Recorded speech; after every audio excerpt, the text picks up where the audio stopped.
भारत दौरे पर आई डेनमार्क की PM Mette Frederiksen. PM Modi ने डेनमार्क के समक्ष से द्विपक्षीय संबंधों पर की विस्तृत चर्चा।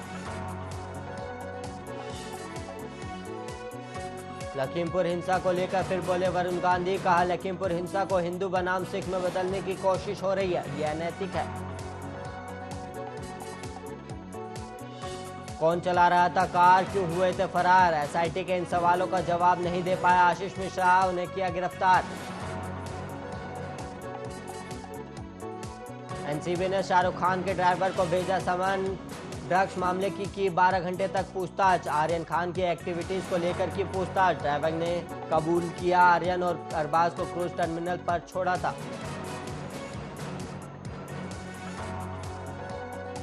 नमस्कार, मैं हूं आपके साथ इश्तियाक अहमद और आप देख रहे हैं आर्य न्यूज। स्वागत है आपका उत्तर प्रदेश के खास बुलेटिन में। रुक करेंगे उत्तर प्रदेश की तमाम खबरों की तरफ। यूपी कांग्रेस ने आज से 2022 विधानसभा चुनाव के लिए औपचारिक रूप से अपने चुनावी अभियान की शुरुआत कर दी है और प्रियंका गांधी ने पहले वाराणसी के काशी विश्वनाथ मंदिर और दुर्गा मंदिर में पूजा अर्चना की और इसके बाद एक रैली को संबोधित किया और इस रैली का नाम पहले प्रतिज्ञा रैली रखा गया था और अब इसे बदलकर किसान न्याय रैली नाम दिया गया। और रैली में अपने संबोधन की शुरुआत प्रियंका गांधी ने मां दुर्गा के एक श्लोक से की और इसके बाद योगी सरकार पर बोलते हुए कहा कि बीजेपी की सरकार में जनता न्याय की उम्मीद नहीं है। और प्रियंका गांधी ने कहा कि यहाँ जो लोग न्याय मांगते हैं उन्हें दबाया जाता है, चाहे हाथरस का मामला हो, चाहे उन्नाव का हो या फिर अब लखीमपुर खीरी का हो, और बीजेपी की सरकार न्याय देने में असफल है। और पीएम मोदी आजादी का महोत्सव मनाते, लेकिन ये आजादी किसने दी है? ये आजादी किसानों ने दी है, जिससे वो मिलने नहीं जाते। और वाराणसी में किसान न्याय रैली में कांग्रेस नेता प्रियंका गांधी वाड्रा ने कहा कि इस देश के गृह राज्य मंत्री के बेटे ने अपनी गाड़ी के नीचे 6 किसानों को निर्ममता से कुचल दिया और सब परिवार ये कहते हैं कि हमें मुआवजा नहीं, न्याय चाहिए, लेकिन हमें न्याय दिलाने वाला इस सरकार में नहीं दिख रहा है। और यहाँ के मुख्यमंत्री मंच पर बैठे हुए उस मंत्री का बचाव करें जिसके बेटे ने ऐसा काम किया। जो प्रधानमंत्री लखनऊ आ सकते थे, वो 2 घंटे की दूरी पर लखीमपुर नहीं जा सकते उन किसानों के आंसू पोंछने के लिए।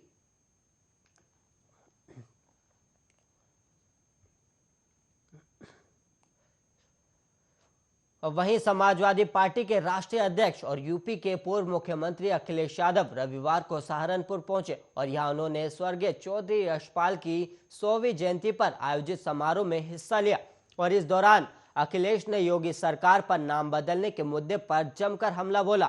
अखिलेश यादव ने कहा कि यूपी सरकार मेरे किए काम का सिर्फ नाम बदल रही है और नाम बदलने में हमारे मुख्यमंत्री का कोई मुकाबला नहीं है। और पुलिस हेल्पलाइन नंबर 100 से बदलकर 112 कर दिया गया। और आप ही बताएं, 100 का 112 करने से कौन सी पुलिस बदल गई? ये हमारे पुलिस के लोग भी जानते हैं कि सरकार जाने वाली है और आप अकेले में उनसे पूछ लेना, पुलिस वाले सब जानते हैं। अखिलेश यादव ने आगे कहा कि अगर कोई पत्रकार सहारनपुर से लखनऊ आए तो वहां मुख्यमंत्री जी से मुलाकात करे, जरूरी नहीं है जिस नाम से मिलकर आएगा वही नाम बचा रहेगा।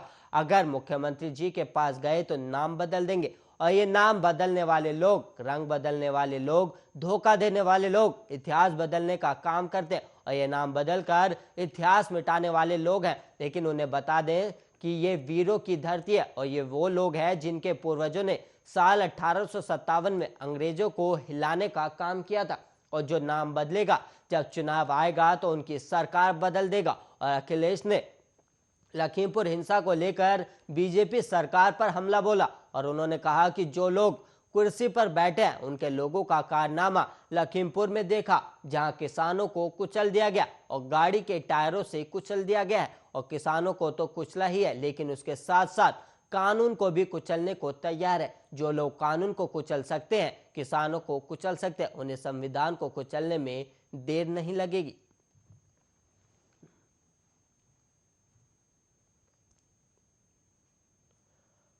और वहीं लखीमपुर कांड में केंद्रीय गृह राज्य मंत्री के बेटे आशीष मिश्रा की गिरफ्तारी से लखीमपुर शहर के लोगों में पुलिस प्रशासन के प्रति खासी नाराजगी है। और आशीष को कल जब अपना पक्ष रखने के लिए पुलिस लाइन बुलाया गया था और 12 घंटे लंबी पूछताछ के बाद उन्हें गिरफ्तार करने की घोषणा की गई थी, तब उनके समर्थक भड़क गए थे और जमकर नारेबाजी की थी। और वहीं आज सुबह से ही समर्थकों के विरोध प्रदर्शन की आशंका के मद्देनजर पुलिस प्रशासन सतर्क है और केंद्रीय गृह राज्य मंत्री के आवास और कार्यालय के आसपास भारी पुलिस बल तैनात कर दिया गया और साथ ही शहर की सुरक्षा के भी तमाम इंतजाम किए गए। और अधिकारियों ने बताया कि शहर के हालात बिगड़ने नहीं दिए जाएंगे। और लखीमपुर कांड में 8 लोगों की मौत के मामले में केंद्रीय गृह राज्य मंत्री अजय मिश्रा टेनी के बेटे आशीष मिश्रा का नाम आने से विपक्ष के नेता लगातार हमलावर है और मंत्री को बर्खास्त करने की मांग कर रहे हैं। और वहीं दूसरी तरफ केंद्रीय मंत्री भी अपने बेटे का बचाव करते हुए कहते रहे कि अगर तिकोनिया में हुई घटना में आशीष की भूमिका पाई जाती है या वो दोषी पाया जाता है तो वो अपने पद से इस्तीफा दे देंगे। और इस बीच शनिवार रात पुलिस ने आशीष मिश्रा को गिरफ्तार करके जेल भेज दिया और अब केंद्र सरकार पर मंत्री को हटाने का दबाव बढ़ गया। और सवाल ये है कि इन हालातों में केंद्रीय मंत्री अजय मिश्र टेनी की कुर्सी बरकरार रह पाएगी या नहीं।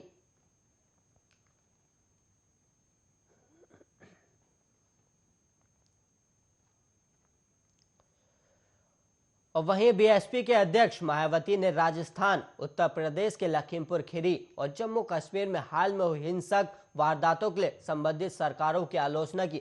और मायावती ने रविवार को सिलसिलेवार ट्वीट में राजस्थान के हनुमानगढ़ में दलित की पीट कर हत्या के मामले में राज्य की सत्तारूढ़ कांग्रेस सरकार की कथित चुप्पी पर भी सवाल उठाए। और उन्होंने कहा कि राजस्थान के हनुमानगढ़ में दलित की पीट कर हत्या कर दी गई और ये अत्यंत दुखद और निंदनीय है, लेकिन कांग्रेस आलाकमान चुप क्यों है? और क्या छत्तीसगढ़ और पंजाब के मुख्यमंत्री वहां जाकर पीड़ित परिवार को 50-50 लाख रुपए की मदद देंगे? और वहीं बसपा जवाब चाहती है और वरना दलितों के नाम पर गड़ियाली आंसू बहाना बंद करे। मायावती ने एक अन्य ट्वीट में उत्तर प्रदेश के लखीमपुर खीरी की घटना का जिक्र करते हुए कहा कि लखीमपुर खीरी जगने कांड में केंद्रीय मंत्री के बेटे का नाम सुर्खियों में आना बीजेपी सरकार की कार्यशैली पर अनेक सवाल खड़े करता है। और ऐसे में बीजेपी अपने मंत्री से खुद ही इस्तीफा ले तभी वहां पीड़ित किसानों को कुछ न्याय की उम्मीद हो सकती है। और वहीं यूपी की पूर्व मुख्यमंत्री मायावती ने जम्मू कश्मीर में हाल में आतंकवादियों द्वारा 2 लोगों की हत्या किए जाने का मामला उठाते हुए कहा कि जम्मू कश्मीर में आए दिन आतंकियों द्वारा की जा रही निर्दोष लोगों की हत्या अति दुखद और शर्मनाक है। बसपा केंद्र सरकार से सख्त कदम उठाने की मांग करती है। और वहीं लखीमपुर खीरी हिंसा को लेकर भारतीय किसान यूनियन के राष्ट्रीय प्रवक्ता राकेश टिकैत ने विवादित बयान दिया है और उन्होंने कहा कि हिंसा में जो बीजेपी के कार्यकर्ता मारे गए वो एक्शन का रिएक्शन था। और टिकैत ने शनिवार को कहा कि वो उन्हें अपराधी नहीं मानते जिन्होंने उत्तर प्रदेश के लखीमपुर खीरी में भारतीय जनता पार्टी के कार्यकर्ताओं की कथित तौर पर हत्या की, क्योंकि उन्होंने तो प्रदर्शनकारियों के ऊपर कार चढ़ाए जाने की प्रतिक्रिया में ऐसा किया। और एक सवाल के जवाब में टिकैत ने कहा कि लखीमपुर खीरी में कारों के एक काफिले ने 4 किसानों को रौंद दिया, जिसके जवाब में बीजेपी के 2 कार्यकर्ता मारे गए और ये क्रिया के बदले की गई प्रतिक्रिया थी और मैंने हत्या में शामिल लोगों को अपराधी नहीं मानता। राकेश टिकैत ने कहा कि जब तक मंत्री का इस्तीफा नहीं होगा, जब तक जांच नहीं हो सकती है और किसी गृह राज्य मंत्री के खिलाफ कोई अधिकारी सवाल कर सकते हैं। समझौते में भी मांग की थी कि मंत्री का इस्तीफा हो। अगर हमारी मांगों को नहीं माना जाता है तो हम फिर से विचार करेंगे। और उन्होंने कहा कि हमारा आंदोलन चलता रहेगा। संयुक्त किसान मोर्चा के नेता योगेंद्र यादव ने कहा कि हमें लोगों की मौत पर दुख है, चाहे वो बीजेपी कार्यकर्ता हो या किसान, और ये दुर्भाग्यपूर्ण था और हमें उम्मीद है कि न्याय मिलेगा। और किसान नेताओं ने शनिवार को मांग की कि केंद्रीय मंत्री अजय मिश्रा और उनके बेटे को लखीमपुर खीरी हिंसा मामले में गिरफ्तार किया जाए। और नेताओं ने कहा कि यह घटना एक सुनियोजित साजिश थी। और वहीं यूपी के मेरठ में 12वीं की छात्रा की हत्या के मामले में पुलिस ने शनिवार को सनसनीखेज खुलासा किया और छात्रा के ही दोस्त सूरज ने मंगल पांडे नगर स्थित जलसा गेस्ट हाउस में पहले दरंदगी की और फिर जहर खिला दिया। और पुलिस ने आरोपी सूरज को गिरफ्तार कर लिया है।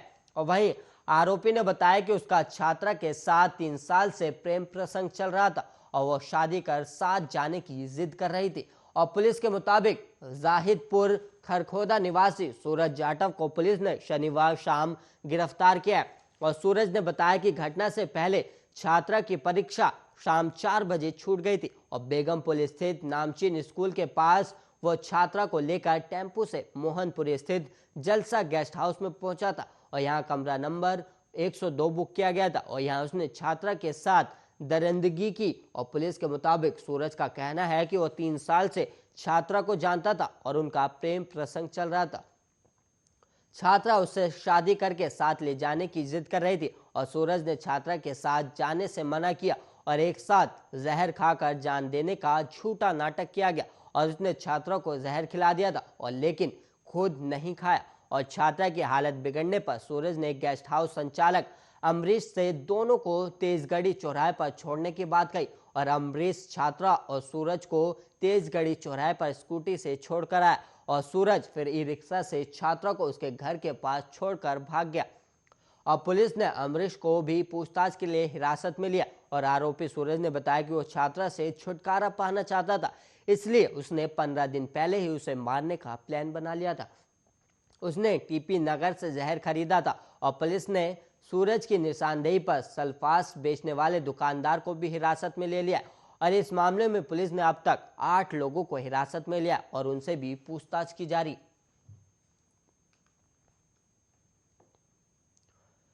और वहीं बदलते मौसम के मिजाज के चलते उत्तर प्रदेश के जनपद मैनपुरी में सैकड़ों गांव में वायरल फीवर और डेंगू का कहर चरम सीमा पर फैला हुआ, जिसकी रोकथाम के लिए जिला प्रशासन की कोशिशें नाकाम होते हुए नजर आ रही और कई परिवार ऐसे हैं जहां पानी देने वाले भी मौजूद नहीं है। अगर बात की जाए तो अब तक जनपद में कई लोगों की मौत वायरल फीवर और डेंगू से हो चुकी है और मुख्यालय से 10 किलोमीटर की दूरी पर वसी नगर पंचायत ज्योति खुर्द के वार्ड 8, 5 और वार्ड 9 में ग्राम नगल धनपाल का आलम ऐसा कि वायरल फीवर और डेंगू के चपेट के चलते कई लोग बीमार हैं, जहां घर घर चारपाई बिछी हुई है और जानलेवा डेंगू के चलते अब तक 17 वर्षीय काजल, 64 वर्षीय कमला देवी, 55 वर्षीय गया प्रसाद, 24 वर्षीय अलका देवी और 22 वर्षीय पूनम के अलावा उमा देवी, महेश चंद्र जाटव, कन्हैया लाल, पूनम देवी, हरिओम सहित 15 दिन में अब तक 11 लोगों की मौत हो चुकी है।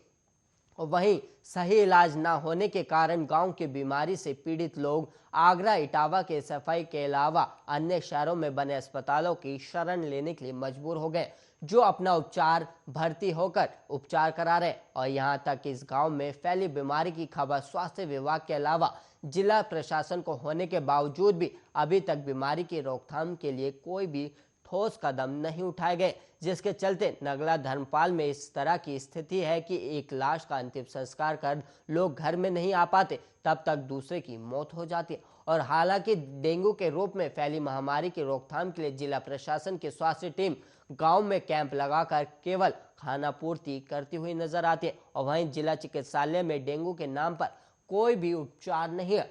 और जानकारी के मुताबिक जो पैथोलॉजी लैब की रिपोर्ट दे रहे उनके विरोध कार्रवाई भी की जा रही है, क्योंकि जिला प्रशासन डेंगू जैसी खतरनाक बीमारी को छुपाने का काम कर रहा है। और वहीं फैली बीमारी की जानकारी लेने के लिए गांव में पहुंचे मुख्य विकास अधिकारी, मुख्य चिकित्सा अधिकारी के अलावा एडीएम रामजी मिश्रा ने भी स्वास्थ्य टीम के साथ गांव में पहुंचकर जायजा लिया। तो वहीं मीडिया को मुख्य विकास अधिकारी विनोद कुमार ने बताया कि हर बुखार डेंगू बुखार नहीं होता है और पीड़ितों के लिए स्वास्थ्य केंद्र लगाए जा रहे और लोगों को राहत के साथ साथ जीवन रक्षक दवाइयां भी वितरित की जा रही। और वहीं राजधानी दिल्ली के नरेला निवासी अनिल ने गृह कलेश के चलते नोएडा थाना 39 क्षेत्र के सेक्टर 46 में रह रही पत्नी, बेटा और साले की पत्नी समेत बेटी पर चाकू से हमला कर दिया और इस दौरान साले की बीवी भागवती की मौत हो गई, जबकि अनिल की पत्नी समेत साले की 8 वर्षीय बेटी घायल हो गई। और सूचना पाकर मौके पर पहुंची पुलिस ने आरोपी को गिरफ्तार कर लिया और घायल को अस्पताल में भर्ती कराया गया, जहां पत्नी क्रांति की हालत नाजुक बनी हुई है और उसे दिल्ली रेफर किया गया था।